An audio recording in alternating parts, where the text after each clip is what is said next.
Welcome back to the table. Today we are celebrating teen moms who ignored the whispers, the doubters, the naysayers to beat the odds and achieve extraordinary success. Sherri J became a mother when she was just 14 years old, going right into high school, but she's built several successful multi-million-dollar businesses since, and her daughter / twin, Janiyah Burke, is following in her footsteps. And joining the conversation now is Elsie Theodore. She was a sophomore in high school when she realized she was pregnant. She says there were many trials and triumphs that came with being a teenage mother. Please welcome Elsie Theodore to the show. Hello. Hi. It is good to see you. Absolutely. Thanks for having me. It's a pleasure to have you. Yes, indeed. And you did the same thing. You did not say that you were pregnant for how long? 7 months. How did you hide that? Can you imagine 7 months? Yeah. How did you hide it and why? Yeah. Well, parents were pretty strict? Yeah. I had a Caribbean parent. My parents are from Haiti. I actually didn't tell my parents. My sister told my parents. Oh. Yeah, my sister told because I was so scared. I just knew they were going to kick me out of the house and what now, what then. But I was 7 months. And I remember, it's like yesterday, that when my sister told my mother, she, burst in my room. I was under the covers. She threw the covers off me and lifted up my nightgown, and she saw this belly, and she just started screaming. And so she really had no idea. She had no idea. I carried really small. I didn't really show until like about 8 months. That's, if we can be honest, it's kind of even traumatic hearing you describe that. Yeah. So obviously, yep. You go ahead. You have this beautiful baby. I have this beautiful baby. Her name is Cynthia. And so mom comes around, or how did you manage that? Well, my mom, throughout my pregnancy, she was very angry, of course. I was just very angry. She would make me breakfast, make sure that I got my vitamins, but she would slam my breakfast down on the table, slam the vitamins down on the table.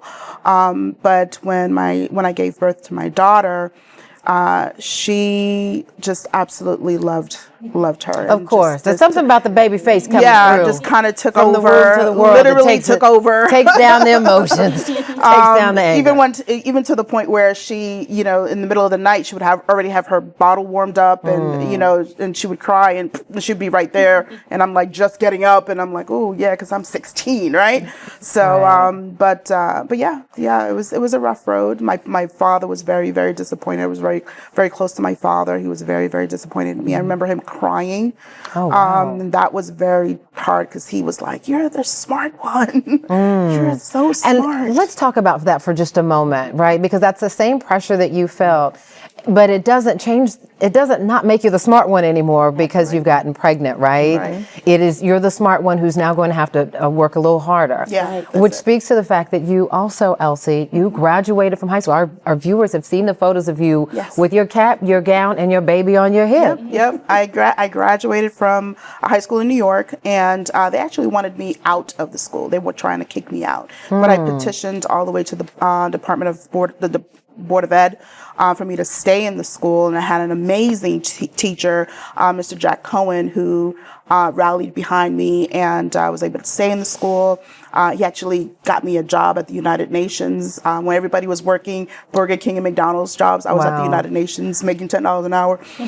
Wow, which was really good. How did you manage, though, like just the desires of a teen, like you talked about, the desires of a teen versus the demands of a mother? Shifted. Absolute shift, absolute pivot. I didn't go to high school prom, so there was just a change. My priority was my daughter, and making sure that I did from that point on everything I needed to do to take care of her and give her the best life. And taking care of you. I want to be very transparent here. We met at Howard University in DC. Which meant you had to leave your daughter at home to get your degree. And you were very hardworking. You were very, studious. Yeah. But I remember you missing your daughter as well. Absolutely. And milestones, right? And she lost her first tooth.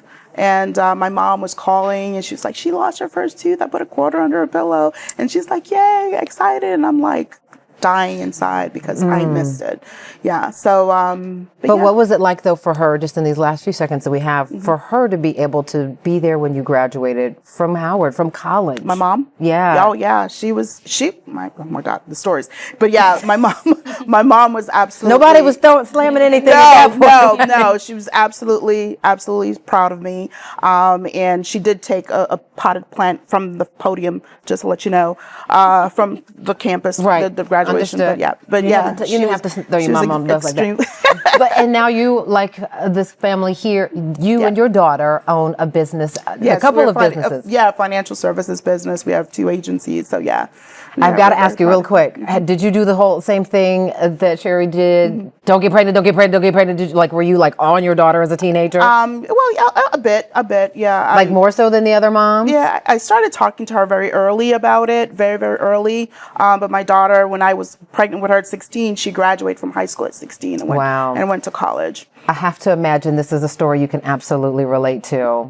Absolutely, 100%. Yeah, all right. Sounds Listen, identical. so when we return, I know all 3 of you have advice, right? For the women out there, the mothers, the grandmothers, and the pregnant teenagers. We're going to continue this discussion when we return.